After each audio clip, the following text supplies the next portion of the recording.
जय भीम साथियों, equality and justice Patiala YouTube channel से मैं आशा कुमारी चुंबर हमारे साथी चुंबर साहिब के साथ बाबा साहेब का एक और भाषण लेकर हाजिर हूँ। आप अपने चैनल को प्लीज लाइक और सब्सक्राइब करना ना भूलें। आज हम 13 अप्रैल 1929 के दिन के बाबा साहेब के भाषण पर बात करेंगे। भाषण का शीर्षक है आप प्राथमिक शिक्षा, राष्ट्र की प्रगति की नींव, उस पर बात करने वाले हैं। आज की हमारी चर्चा दस्तावेज मुंबई क्षेत्र में प्राथमिक शिक्षा की स्थिति पर प्रकाश डालता है, जिसमें 1929 में शिक्षा मंत्री ना मौलवी रफीउद्दीन अहमद द्वारा बुलाई गई एक परिषद में डॉक्टर बाबा साहेब अम्बेडकर के विचारों को प्रस्तुत किया गया है। आप बाबा साहेब का यह भाषण इक्वालिटी एंड जस्टिस पटियाला रोजाना पेपर में भी पढ़ सकते हैं। जय भीम साथियों, आज हम बाबा साहब के भाषण प्राथमिक शिक्षा, राष्ट्र की प्रगति की नींव, उस पर बात करने वाले हैं। आज की हमारी चर्चा उनके भाषण के आधार पर है। ये दस्तावेज मुंबई क्षेत्र में प्राथमिक शिक्षा की स्थिति पर प्रकाश डालता है, जिसमें 1929 में शिक्षा मंत्री ना मौलवी रफीउद्दीन अहमद द्वारा बुलाई गई एक परिषद में डॉक्टर बाबा साहेब अम्बेडकर के विचारों को प्रस्तुत किया गया है। अम्बेडकर ने राष्ट्र की प्रगति के लिए प्राथमिक शिक्षा के सार्वभौमिक प्रसार की अनिवार्यता पर जोर दिया, इसे अनिवार्य बनाने वाले कानूनों की वकालत की और अनपढ़ बहुजन समाज वाले देश की कमजोर स्थिति को रेखांकित किया। उन्होंने तत्कालीन शिक्षा नियंत्रण प्रणाली में स्थानिक स्वराज्य संस्थाओं की अयोग्यता और सरकार के वित्तीय बोझ को भी उजागर किया। दस्तावेज में अनिवार्य शिक्षा के कार्यान्वयन में आने वाली बाधाओं जैसे कि स्थानीय निकायों की अनिच्छा, जातिगत भेदभाव और सरकार की धीमी प्रगति पर चर्चा की गई है और शिक्षा पर प्रांतीय सरकार के नियंत्रण की आवश्यकता पर बल दिया गया है। अंततः ये प्राथमिक शिक्षा के वित्तपोषण के लिए अतिरिक्त करों और शराबबंदी पर शिक्षा को प्राथमिकता देने का सुझाव देता है, ये तर्क देते हुए कि शिक्षा से शराबबंदी भी आसान हो जाएगी। आओ सुने इस पर हमारे ज्ञानी लोगों की विशेष चर्चा। नमस्कार। आज हम समय में थोड़ा पीछे चल रहे हैं। साल 1929, जगह है मुंबई, इलाका, और मुद्दा है प्राथमिक शिक्षा का भविष्य। उस दौर में इस पर काफी कह सकते हैं जोरदार बहस चल रही थी। हमारे पास प्राथमिक शिक्षा, राष्ट्र की प्रगति की नींव नाम के स्रोत से कुछ महत्वपूर्ण अंश हैं। इनमें डॉक्टर बाबा साहेब अम्बेडकर के विचारों का मतलब काफी विस्तार से वर्णन मिलता है, जो उन्होंने उस समय रखे थे। बात है 6 मई 1929 की, महाबलेश्वर में। तब के जो शिक्षा मंत्री थे ना, मौलवी रफीउद्दीन अहमद, उन्होंने एक परिषद बुलाई थी। एजेंडा बिल्कुल साफ था, प्राथमिक शिक्षा की रफ्तार कैसे तेज की जाए और मौजूदा कानून में क्या सुधार हों। डॉक्टर अंबेडकर भी इस अहम बैठक में शामिल थे। तो आज इस चर्चा का हमारा मिशन क्या है? हम डॉक्टर अंबेडकर के तर्कों की गहराई में उतरेंगे, समझने की कोशिश करेंगे कि वे अनिवार्य प्राथमिक शिक्षा को राष्ट्र की प्रगति के लिए इतना जरूरी क्यों मानते थे। उस वक्त की व्यवस्था पर उनकी क्या तीखी आपत्तियां थी, और सबसे बड़ा सवाल इस सब के लिए पैसा कहां से आएगा, इस पे उनके क्या सुझाव थे। चलिए इस जरूरी विषय पर विस्तार से बात करते हैं। तो सबसे पहले इसी बात पर आते हैं कि डॉक्टर अंबेडकर अनिवार्य प्राथमिक शिक्षा पर इतना जोर क्यों दे रहे थे? आखिर क्या दांव पर लगा था उनके हिसाब से? हाँ, ये बहुत महत्वपूर्ण सवाल है। देखिए, डॉक्टर अंबेडकर का तर्क बहुत स्पष्ट और दूरदर्शी था। उन्होंने बिल्कुल साफ शब्दों में कहा कि जिस देश का बहुजन समाज, एक बहुत बड़ा हिस्सा, अगर अनपढ़ रहेगा तो वो जीवन के हर संघर्ष में, चाहे वो सामाजिक हो, आर्थिक हो, राजनीतिक हो, टिक नहीं पाएगा, पिछड़ जाएगा। उनकी नज़र में प्राथमिक शिक्षा का फैलाव सिर्फ कुछ लोगों को अक्षर ज्ञान देना नहीं था, बल्कि ये पूरे राष्ट्र की सर्वांगीण प्रगति की, उसकी नींव मजबूत करने की पहली शर्त थी। अच्छा, यानी ये सिर्फ व्यक्ति के विकास का सवाल नहीं, बल्कि पूरे देश के भविष्य का सवाल था। बिल्कुल बिल्कुल। उनका मानना था कि अगर शिक्षा को लोगों की मर्जी पर छोड़ दिया जाए कि भाई जिसका मन करे वो पढ़े, तो इस विशाल देश में, खासकर उस समय की सामाजिक परिस्थितियों में, शिक्षा को घर घर तक पहुंचने में सदियां लग जाएंगी।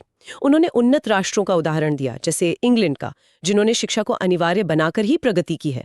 इसलिए उनके लिए अनिवार्य शिक्षा का कानून लाना कोई विकल्प नहीं था, बल्कि एक फौरी जरूरत थी, एक राष्ट्रीय अनिवार्यता। और खासतौर पे उन्होंने किन वर्गों के लिए इस अनिवार्यता की वकालत की? उनका जोर उन वर्गों पर था जिन्हें उस समय की व्यवस्था में शिक्षा से या तो वंचित रखा गया था, या जो खुद गरीबी और सामाजिक दबावों के कारण शिक्षा का महत्व नहीं समझ पा रहे थे या उदासीन थे, जिन्हें हम उस समय पिछड़ा वर्ग कहते थे, जिसमें दलित और अन्य शोषित समुदाय शामिल थे।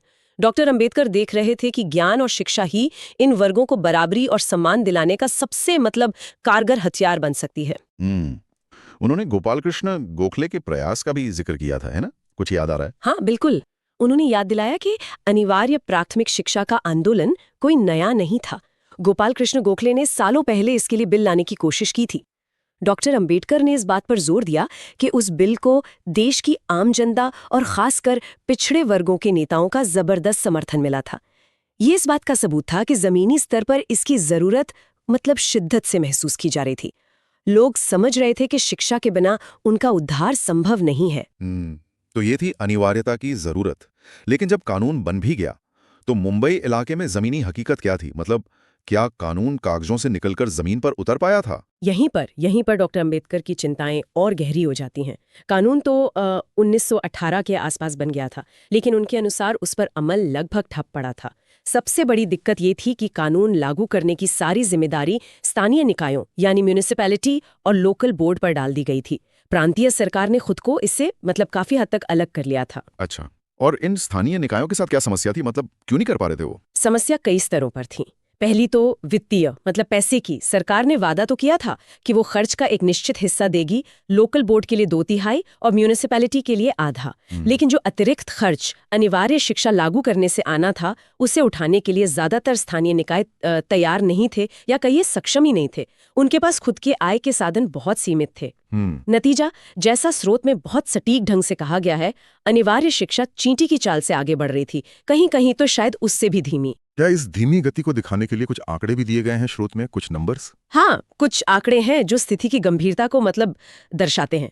मिसाल के तौर पर 1920-21 से 1926-27 तक, यानी करीब 6 साल के अरसे में स्कूलों की संख्या सिर्फ 13,000 से बढ़कर 13,835 हुई।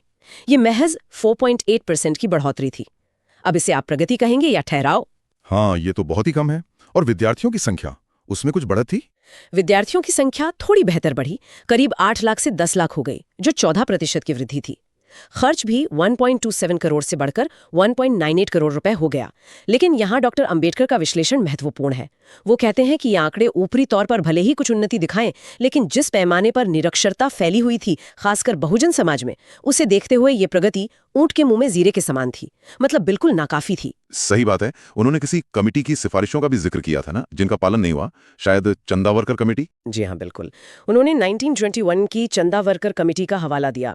उस कमेटी ने बकायदा एक 10 साल का खाका तैयार किया था कि कैसे पूरे मुंबई इलाके में अनिवार्य शिक्षा लागू की जा सकती है। कमेटी का अनुमान था कि इसके लिए सालाना करीब 1 करोड़ 10 लाख रुपए लगेंगे, जिसमें से 77 लाख सरकार को देने होंगे। बाद में ये अनुमान और बढ़कर 1 करोड़ 83 लाख रुपए सालाना हो गया, जिसमें सरकार का हिस्सा 1 करोड़ 21 लाख रुपए था। बाप रे, ये तो बहुत बड़ी रकम थी उस जमाने के हिसाब से। और असल में सरकार दे कितना रही थी? यहीं पर असलियत सामने आती है।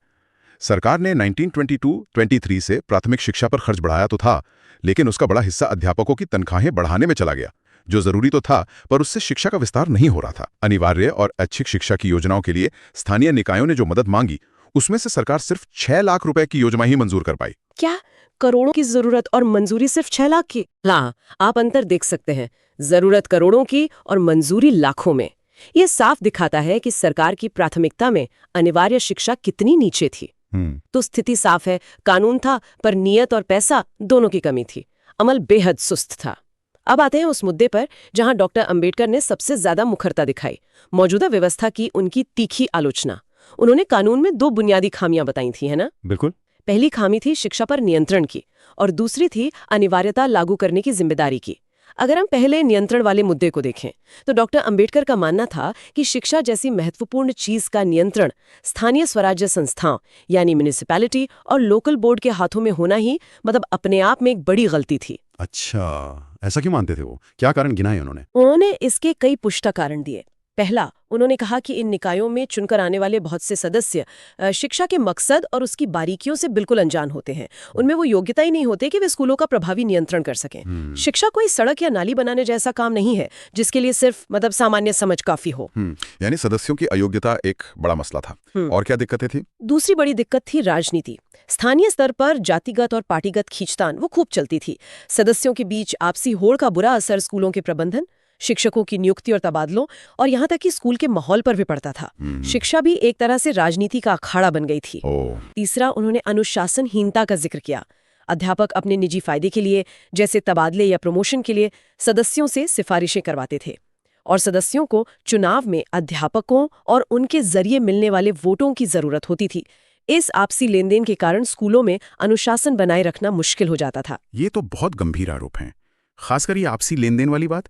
ये तो सिस्टम को ही खोखला कर रही थी। हाँ, और उन्होंने इशारा किया कि अगर मुंबई जैसी बड़ी और अपेक्षाकृत जागरूक म्यूनिसिपैलिटी में यह हाल है, तो छोटे कस्बों और देहाती लोकल बोर्डों में स्थिति कितनी खराब होगी इसका अंदाजा लगाया जा सकता है।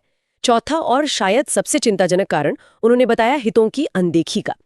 उनका तर्क था कि मौजूदा व्यवस्था में पिछड़े और अल्पसंख्यक वर्गों जैसे अस्पृश्य यानी दलित या मुसलमान समुदाय के शैक्षिक हितों की अक्सर अनदेखी होती थी। इन समुदायों के प्रतिनिधि या तो संख्या में कम होते थे या फिर स्थानीय राजनीति में हावी जातियों के सदस्यों के दबाव में रहते थे। वे चाहकर भी अपने समुदाय के बच्चों के लिए बराबरी के अवसर सुनिश्चित नहीं कर पाते थे। तो ये तो व्यवस्था की जड़ पर ही सवाल उठा रहे थे। अगर स्थानीय निकाय नियंत्रण के लिए सही नहीं थे तो फिर नियंत्रण किसके पास होना चाहिए था उनके हिसाब से? डॉक्टर अम्बेडकर का समाधान बहुत स्पष्ट और दृढ़ था। शिक्षा का नियंत्रण पूरी तरह से प्रांतीय सरकार के पास होना चाहिए। उनका तर्क था कि शिक्षा एक राष्ट्रीय महत्व का विषय है। इसकी नीति पूरे प्रांत के लिए एक समान, सुसंगत और उच्चतम स्तर की होनी चाहिए, जिसमें स्थानीय राजनीति या हितों के लिए कोई जगह ना हो। उन्होंने कहा कि प्रांतीय स्वायत्तता की मांग अपनी जगह सही है, लेकिन शिक्षा जैसे विषय को स्थानीय मनमर्जी पर नहीं छोड़ा जा सकता। उन्होंने इस लापरवाही के परिणामों को लेकर एक गंभीर चेतावनी भी दी थी, है ना? कुछ ऐसा कि जी हाँ, उन्होंने बहुत मार्मिक ढंग से कहा कि स्थानीय निकायों के बाकी कामों जैसे सड़क या सफाई में अगर गड़बड़ी होती है तो सिर्फ सार्वजनिक संपत्ति का नुकसान होता है, लेकिन अगर शिक्षा के काम में गड़बड़ी होती है तो पूरी की पूरी नई पीढ़ी का भविष्य अंधकारमय हो जाता है। ये एक ऐसा नुकसान है जिसकी भरपाई नहीं हो सकती। सही बात है। इसके अलावा उन्होंने एक बहुत व्यवहारिक बात भी कही, जब शिक्षा पर होने वाले कुल खर्च का 80% से ज्यादा हिस्सा प्रांतीय सरकार दे रही है तो फिर नियंत्रण भी उसी का होना चाहिए। ये सिद्धांत स्वाभाविक है, जिसका पैसा उसका नियंत्रण। ये तो लॉजिकल है। ये तो ही नियंत्रण की बात। अब आते हैं कानून की दूसरी बड़ी खामी पर, जो डॉक्टर अम्बेडकर ने बताई, अनिवार्यता लागू करने की जिम्मेदारी का गलत आवंटन। ये जिम्मेदारी किस पर डाली गई थी और क्यों ये गलत था? जैसा हमने पहले बात की, कानून ने अनिवार्य शिक्षा लागू करने की मुख्य जिम्मेदारी लोकल बोर्ड्स और म्यूनिसिपैलिटीज पर डाल दी थी। उन्हें अपने हिस्से का खर्च क्रमशः 2/3 और आधा खुद उठाना था। लेकिन ये निकाय पहले से ही कंगाली की हालत में थे। उनके पास आय के स्रोत बहुत सीमित थे, जैसे घर पट्टी या कुछ स्थानीय कर। वे अनिवार्य शिक्षा का अतिरिक्त बोझ उठाने की स्थिति में बिल्कुल नहीं थे। ये उनसे एक असंभव काम करने की उम्मीद करने जैसा था। तो वित्तीय अक्षमता एक बहुत बड़ी बाधा थी। लेकिन क्या सिर्फ यही वजह थी या डॉक्टर अंबेडकर ने कोई और गहरा कारण भी बताया इसके पीछे? उन्होंने एक बहुत ही महत्वपूर्ण सामाजिक राजनैतिक पहलू उजागर किया, जो शायद वित्तीय बाधा से भी ज्यादा गंभीर था। उन्होंने इशारा किया कि जिन स्थानीय निकायों में ऊंची जातियों या कह लीजिए शिक्षित और प्रभावशाली वर्गों का दबदबा था, उन्हें असल में अनिवार्य शिक्षा, खासकर पिछड़ी जातियों के लिए लागू करने में कोई खास दिलचस्पी ही नहीं थी। अरे, ये तो चौंकाने वाली बात है। क्यों दिलचस्पी नहीं थी? शिक्षा तो सबके लिए अच्छी है। उनका विश्लेषण ये था कि इन प्रभावशाली वर्गों की अपनी जातियों में तो शिक्षा पहले से ही फैल रही थी। उनके बच्चे तो पढ़ ही रहे थे। वे भला क्यों चाहेंगे कि पिछड़ी और दलित जातियों के बच्चे पढ़ लिख कर उनके बराबर आ जाएं या समाज में उनके सदियों पुराने वर्चस्व को चुनौती दें? डॉक्टर अम्बेडकर ने इसे बहुत तीखे शब्दों में कहा। ये उनके लिए अपने ही पैरों पर कुल्हाड़ी मारने जैसा था। वे क्यों ऐसा काम करेंगे जिससे उनकी सामाजिक सत्ता कमजोर हो? बाप रे, यानी ये सिर्फ उदासीनता या अक्षमता का मामला नहीं था, बल्कि एक तरह का निहित स्वार्थ था जो अनिवार्य शिक्षा के रास्ते में रोड़ा बन रहा था।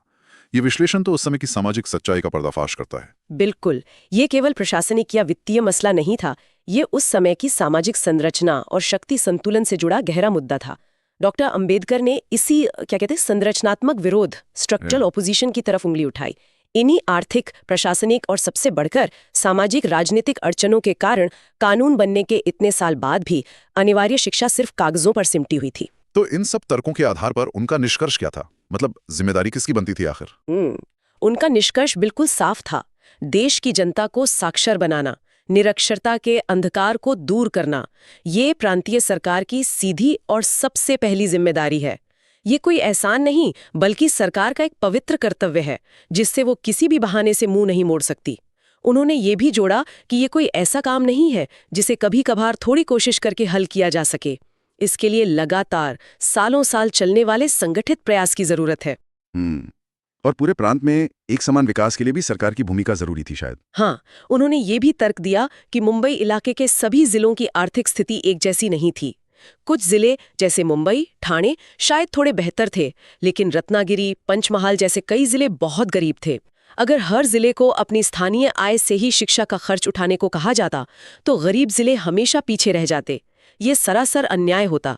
इसीलिए पूरे प्रांत में शिक्षा का समान स्तर सुनिश्चित करने के लिए भी ये जरूरी था कि जिम्मेदारी और वित्तपोषण का बड़ा हिस्सा प्रांतीय सरकार उठाए। ठीक है, तो डॉक्टर अंबेडकर ने समस्या की जड़ बताई, मौजूदा व्यवस्था की कमियां गिनाई और जिम्मेदारी भी तय कर दी कि ये काम प्रांतीय सरकार का है। जी। लेकिन अब आता है सबसे बड़ा और मुश्किल सवाल, पैसा कहाँ से आएगा?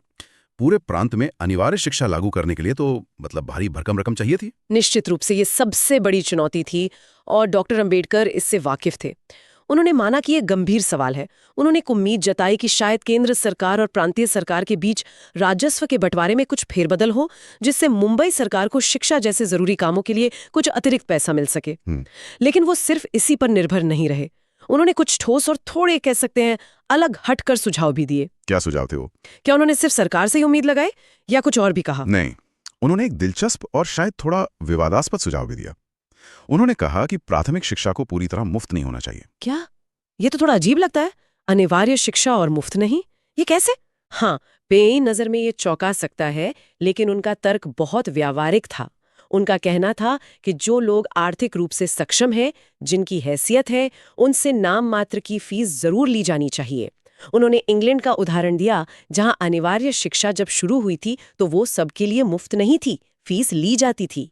डॉक्टर अंबेडकर का मानना था कि शिक्षा को अनिवार्य बनाना पहली प्राथमिकता है, उसे पूरी तरह मुफ्त करना वो शायद बाद का कदम हो सकता है। अच्छा, तो उनका प्रस्ताव था कि गरीबों और असमर्थ लोगों के लिए फीस माफी की उदार व्यवस्था हो, लेकिन जो दे सकते हैं उनसे फीस लेने में कोई हर्ज नहीं है। बिल्कुल, उन्होंने साफ कहा कि सक्षम लोगों से फीस लेना न तो कोई पाप है, न ही अन्याय। इससे सरकार पर पड़ने वाला वित्तीय बोझ कुछ कम होगा और अनिवार्य शिक्षा को लागू करने के लिए जरूरी संसाधन जुटाने में मदद मिलेगी। ये उस समय की परिस्थितियों को देखते हुए एक मतलब यथार्थवादी नजरिया था। समझ गया। उस दौर में एक और बड़ा सामाजिक और राजनीतिक मुद्दा जोरों पर था, शराबबंदी का, यानी आबकारी नीति में बदलाव की मांग। इसका शिक्षा के मुद्दे से क्या लेना देना था? इसका सीधा संबंध था सरकार की आर्थिक स्थिति से। देखिए, उस समय की जो शासन व्यवस्था थी, जिसे द्विदल राजनीति या डायरकी कहते हैं। हाँ, जिसमें कुछ विभाग भारतीय मंत्रियों के पास थे और कुछ गवर्नर के पास। बिल्कुल, तो उसमें पैसा हमेशा एक बड़ी समस्या थी। एक तरफ डॉक्टर अंबेडकर जैसे लोग अनिवार्य शिक्षा के लिए ज्यादा सरकारी खर्च की मांग कर रहे थे, दूसरी तरफ समाज सुधारक और राष्ट्रवादी नेता शराब की बिक्री पर पूरी तरह पाबंदी लगाने की मांग कर रहे थे। और शराब बिक्री से सरकार को काफी पैसा मिलता था, है ना, रेवेन्यू। हाँ, आबकारी यानी शराब और अन्य नशीले पदार्थों की बिक्री से सरकार को भारी राजस्व मिलता था। अगर शराबबंदी लागू होती तो सरकार की आय का एक बड़ा स्रोत खत्म हो जाता। उस राजस्व घाटे की भरपाई के लिए भी सरकार को जनता पर नए टैक्स लगाने पड़ते। ओह, तो मतलब दोहरी मार, अनिवार्य शिक्षा के लिए भी नए टैक्स और शराबबंदी से होने वाले घाटे को पूरा करने के लिए भी नए टैक्स। डॉक्टर अंबेडकर को क्या लगता था, क्या जनता ये बोझ उठा पाती? उन्हें इस पर गंभीर शक था। उन्हें लग रहा था कि जनता पर करों का ये दुगना बोझ डालना शायद संभव न हो या राजनीतिक रूप से बहुत मुश्किल हो। इसलिए एक कठिन सवाल सामने आ गया, प्राथमिकता किसे दी जाए, अनिवार्य शिक्षा या शराबबंदी? दोनों ही अपनी अपनी जगह महत्वपूर्ण सामाजिक सुधार थे। ये तो मुश्किल चुनाव था। इस दुविधा की स्थिति में डॉक्टर अंबेडकर का क्या रुख था? उन्होंने किसे चुना? डॉक्टर अंबेडकर ने यहाँ बिल्कुल स्पष्ट और दृढ़ मौकिफ लिया। उन्होंने कहा, पहली प्राथमिकता अनिवार्य शिक्षा को मिलनी चाहिए। उनका तर्क था कि अगर लोग शिक्षित हो जाएंगे तो वे खुद ही शराब जैसी बुराइयों के खिलाफ ज्यादा जागरूक और संगठित होंगे। शिक्षा के प्रसार से शराब पर पाबंदी लगाना भविष्य में और आसान हो जाएगा और इसकी मांग भी ज्यादा जोर पकड़ेगी। अच्छा, यानी उनका मानना था कि अगर शराबबंदी के फैसले का इंतजार करते रहे तो कहीं ऐसा न हो कि दोनों ही काम अटक जाएं। बिल्कुल, उनका डर यही था कि इस चक्कर में न तो शराबबंदी हो पाएगी और न ही अनिवार्य शिक्षा लागू हो पाएगी। इसलिए उन्होंने एक बहुत ही ठोस और व्यावहारिक सुझाव दिया। उस समय 60 कमेटी नाम की एक समिति ने सिफारिश की थी कि अगर शराबबंदी लागू होती है तो राजस्व घाटे को पूरा करने के लिए कौन कौन से नए टैक्स लगाए जा सकते हैं। डॉक्टर अंबेडकर ने कहा कि इन प्रस्तावित टैक्सों को फिलहाल शराबबंदी के लिए नहीं बल्कि अनिवार्य शिक्षा का फंड बनाने के लिए लागू कर दिया जाए। वाह, ये तो काफी बोल्ड सुझाव था। यानी जो पैसा शराबबंदी के लिए सोचा जा रहा था उसे फौरन शिक्षा पे खर्च किया जाए। हाँ, उनका कहना था कि इससे कम से कम एक सबसे जरूरी काम यानी शिक्षा का प्रसार तो तुरंत शुरू हो सकेगा। हो सकता है 60 कमेटी की सिफारिशों में कुछ कमियां हों, उनमें सुधार की गुंजाइश हो, लेकिन वो सिफारिशें अनिवार्य शिक्षा का खर्च जुटाने में शुरुआती मदद तो कर ही सकती थीं। उनका अंतिम और सबसे महत्वपूर्ण संदेश यही था, कुछ भी हो जाए, शिक्षा का मसला टाला नहीं जाना चाहिए, इसे और इंतजार नहीं कराया जा सकता। तो आज हमने 1929 के दौर में झांककर डॉक्टर अंबेडकर की प्राथमिक शिक्षा पर दिए गए महत्वपूर्ण और दूरदर्शी विचारों को विस्तार से समझा। ये स्पष्ट है कि वे प्रांतीय सरकार द्वारा नियंत्रित और मुख्य रूप से उसी के द्वारा वित्त पोषित अनिवार्य प्राथमिक शिक्षा के कितने प्रबल समर्थक थे। उन्होंने स्थानीय निकायों के नियंत्रण की कमजोरियों, उनकी वित्तीय और खासकर सामाजिक राजनीतिक बाधाओं और कैसे उसमें पिछड़े वर्गों के हितों की अनदेखी हो रही थी, इसे बहुत बेबाकी से उजागर किया। बिल्कुल। और साथ ही सिर्फ समस्या बताकर नहीं रुके बल्कि समाधान भी सुझाए। धन जुटाने के लिए सक्षम लोगों से फीस लेने जैसा व्यवहारिक कदम और शराबबंदी जैसे दूसरे जरूरी सुधारों के ऊपर शिक्षा को प्राथमिकता देने जैसा साहसिक राजनीतिक स्टैंड भी लिया। ये सब दिखाता है कि उनकी नज़र में शिक्षा सिर्फ अक्षर ज्ञान नहीं बल्कि राष्ट्र निर्माण, सामाजिक न्याय और समानता की कुंजी थी। वाकई। और ये सोचना भी दिलचस्प है कि लगभग एक सदी पहले की ये बहसें कि शिक्षा पर नियंत्रण किसका हो, पैसा कहाँ से आए, स्थानीय निकायों की भूमिका क्या हो और सबसे बढ़कर सामाजिक समानता कैसे सुनिश्चित की जाए, ये मुद्दे आज भी अलग संदर्भों और रूपों में हमारे सामने जिंदा हैं, प्रासंगिक बने हुए हैं। निश्चित रूप से। और यहीं पर एक गहरा सवाल मन में उठता है जिस पर हम सबको सोचने की जरूरत है। डॉक्टर अंबेडकर ने उस समय जिन गहरी सामाजिक संरचनाओं और स्थानीय शासन में निहित स्वार्थों की ओर इशारा किया था, वो ताकतें जो नहीं चाहती थीं कि शिक्षा सब तक पहुंचे, क्या आज इतने सालों बाद अलग कानूनी और वित्तीय ढांचे होने के बावजूद वो प्रोत्साहन संरचना, इंसेंटिव स्ट्रक्चर, मतलब किसके हित किससे जुड़े हैं, कौन क्या चाहता है, क्या वो वास्तव में बदल गई हैं? क्या आज भी समाज के कुछ तबकों के लिए सबके लिए समान और गुणवत्तापूर्ण शिक्षा सुनिश्चित करना अपने पैरों पर कुल्हाड़ी मारने जैसा है? ये एक असहज करने वाला मगर बेहद जरूरी सवाल है। धन्यवाद साथियों, आपने आज प्राथमिक शिक्षा राष्ट्र की प्रगति की नींव पर आपने चर्चा सुनी। आप equality and justice Patiala YouTube channel के साथ जुड़े रहें। अगर आपको पसंद आए तो कृपया इसे लाइक, शेयर और कमेंट करें। हम कुछ खास खबरों, एम्प्लॉयमेंट न्यूज, बाबा साहेब के भाषणों और अन्य विषयों पर चर्चा करते हैं। अगर आप चाहते हैं कि आपके पास वीडियो पहुंचती रहे तो आप चैनल को सब्सक्राइब करना ना भूलें। अब हमें अनुमति दें। जय भीम, जय भारत, जय संविधान। Please take care your own self.